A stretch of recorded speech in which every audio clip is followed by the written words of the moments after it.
Seekonk Speedway has been known as like the cement palace because everywhere you look, there's cement.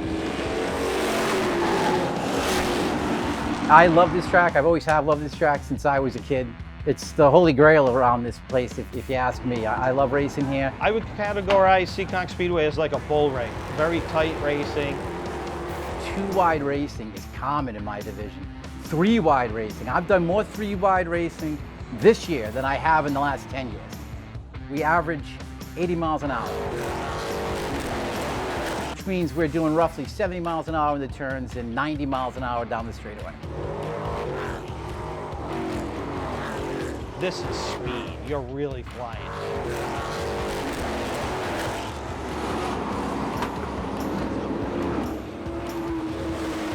It's a small track. You're gonna bump and bang.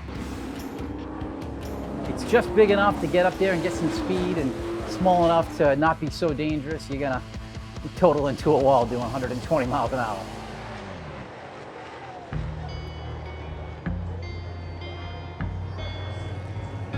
Over the years, racing has become a safer sport. But it's still a contact sport. Things will happen. You get bruises, you get bumps. East Coast Towing and Recovery quick on the scene to check on the driver and to help him out. But just the nature of the sport. There's a lot to this. It's a lot more than just going left.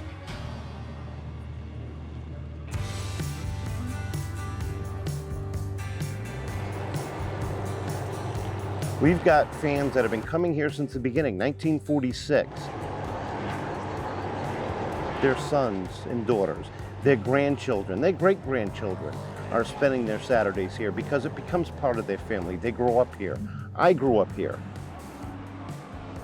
Things have been getting better here, since COVID especially. It's incredible. Stands are filling right up, and they enjoy it. It just becomes the thing to do. Like if you're not here on a Saturday, it's like something's up. What's happened? Is there an emergency? Is everybody okay? And it's not just that 20 minutes out on the racetrack. It's the people around you, the fans, your crew. You don't do this alone. You do this with a bunch of people. But it's that team that you create to get that car out here, or your family sitting in the grandstands, because they're the same way. Their family is racing. The people sitting on the backstretch are the same way. You'll be amazed at how much fun it can be. The competitors that compete here have been doing it for years, and they do it because they love it. They get out of that race car tired as heck, but they still come back the next week because they need that adrenaline rush, that euphoric feeling you get when you win a race. It's addicting, that feeling. You get out there and you win, you get on a podium, it's a lot of fun to look at all the people cheering you on. It's what I like to do. It's my thing. It's what I was meant to do. If you're a racer, you've always been a racer. It's in your heart, it's in your blood, you'll always do it. Whether you do it for 3 years or 30 years, you're always a racer. So you always want to compete with everybody. And that's the beauty of the sport, is welcoming new people in, getting them that same type of feeling that they gotta be a part of this.